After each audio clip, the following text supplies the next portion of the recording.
Сәлем YouTube достар, бүгін сіздермен бадам сүті қалай жасалады, соны бірге жасаймыз. Бадам сүті қайдан шықты демеңіздер, соңғы кездерде веган тамақтанатын адамдардың шығарған сүті, бірақ та былай қарағанда тек қана веган емес, жай адамдарда жасап ішуге болады, өйткені ішінде көп кальций бар. Жай сүтке қарағанда көп кальций 2 есе жай сүттен. Немесе қалалы жерде тұрсаңыз, балаңызға табиғи сүт тауып беру немесе қиын болса, осындай анда-санда бадам сүтін жасап беріп тұрсаңыз, ішіндегі кальций, магнезиум, фосфат сияқты пайдалы минералдардан пайдаланатын боласыз.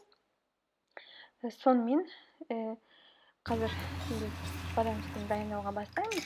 Біріншіден 1 стакан бадамды, майда қуырылмаған піспеген бадамды бір күн бұрын немесе 5-6 сағат бұрын суға салып қоясыз, жұмсарып тұрады.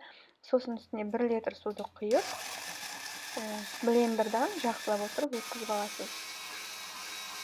Мен негізінде анда-санда өзім балама жасап беріп тұрғандықтан, осында YouTube каналымда бөліскім келді. Мүмкін біреулердің ісіне жарап қалар. Сонымен біздің бадам сүтіміз дайын болды. Енді сүзгіштен өткізіп аласыз. Негізінде бұлай жұқа шыттар, ірімшікті сүзу үшін керектетін жұқа шыттерден болса, тіпті жақсы болар еді. Мен оларды таба алмағандықтан қазір сүзгіш керектендім.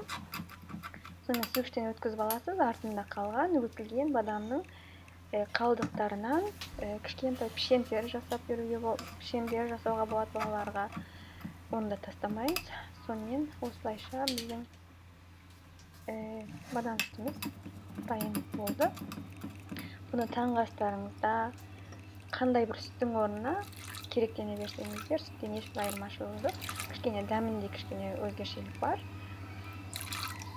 Бірақ маған ұнады. Сонымен мінекей біздің бадам сүтіміз дайын болды. Астарыңыз дәмді болсын. Егер ұнаса лайк басуды және каналымызға жазылуды ұмытпаңыздар. Сау болыңыздар.